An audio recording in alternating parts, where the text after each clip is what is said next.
able to do that in a way that allowed for them to use first language, which they really appreciated. So that was neat. So I had a variety of roles that I had at the institutions that I worked at. Oh, that's great. Yeah. So in your view, what are some unique challenges and opportunities related to DIE work that is very specific to Idaho compared to other spaces? So we're Yeah. building up on that local thing that you were talking about earlier. Yeah. So my work does span both the local, the regional, national, and international, right, levels. So this is a great question because I do think dearly of Idaho as a place that is home in many ways and is a place that deserves to um, provide this idea of trust, safety, belonging, and mattering for all people Mhm. that are in the community, especially those that are most vulnerable, those that are most marginalized. And so the conversation of, what does that look like? How does that compare?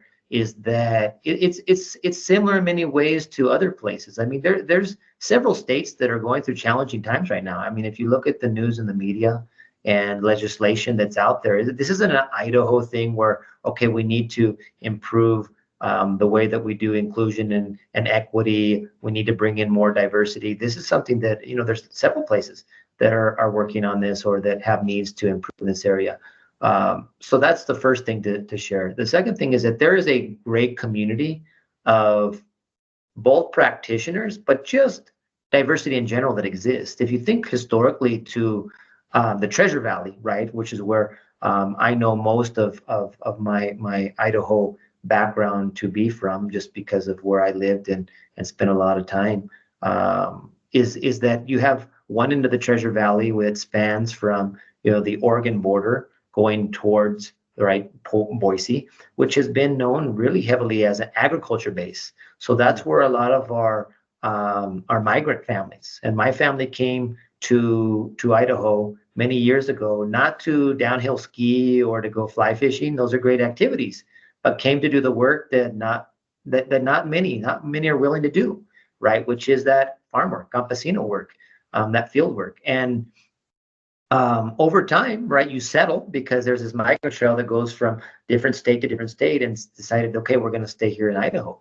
So that's on one end of the valley, and a lot of those families have settled. So there's a heavy and dense, right, influence of population, but the influence, right, of Latine in that side of the valley, and it's spread to other parts. But for example, if you want to have some of the best, right, Mexican food, right, you're going to want to go to Caldwell or maybe Nampa, right, to get some of that. And then if you go to Nampa, they didn't pay us, but we're going to do that.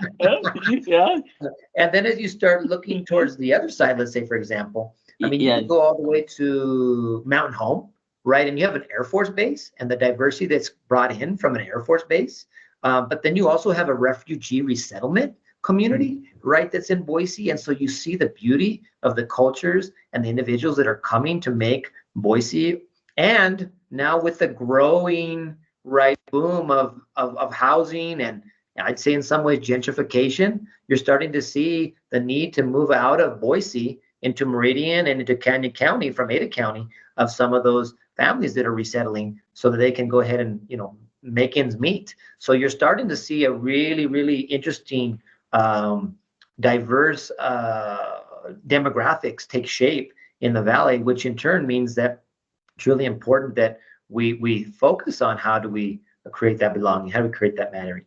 And then one group also to bring up is there's also corporations. You got to think of like HP and Micron and some of those type of businesses that are constantly wanting to bring in top talent, which is diverse, which is global. And so there are also community members that are from all over the world, right, from all identity dimensions that are also part of the community as well. So there is opportunity. There is great ways to honor and celebrate the diversity that exists in the area.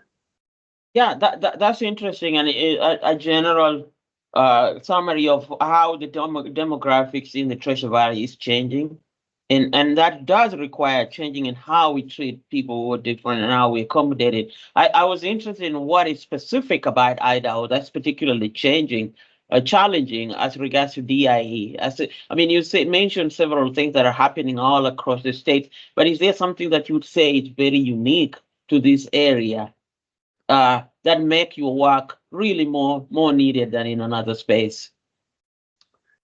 I think that we're starting to see that the challenge is in retention of top talent, right? So there is a ability to recruit and bring in diverse talent, but the challenge for Idaho, and it happens in other places, but when we want to talk about Idaho and some of the things I've seen is the retention.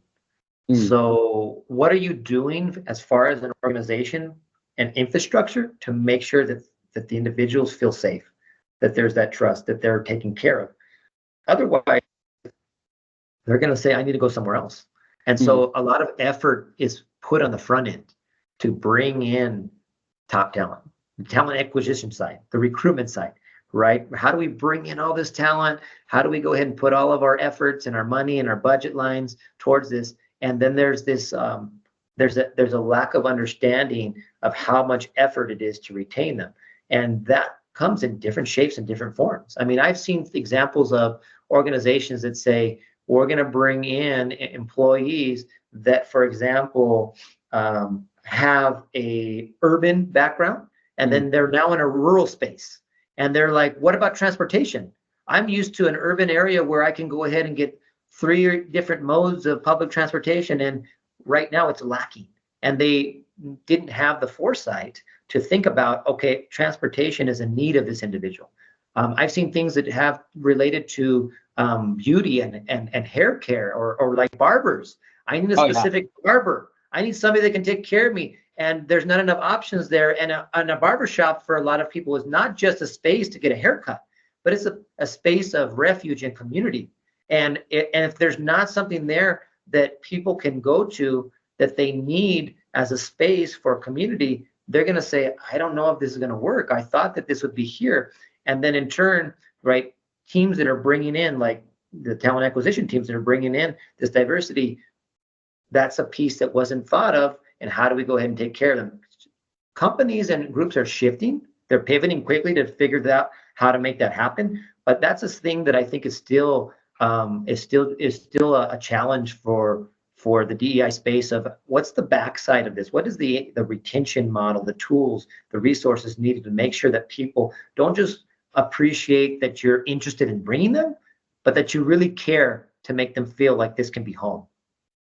Okay, now I'm going to flip that question and say, what is so unique that makes Idaho super attractive as a space for diverse people of diverse backgrounds?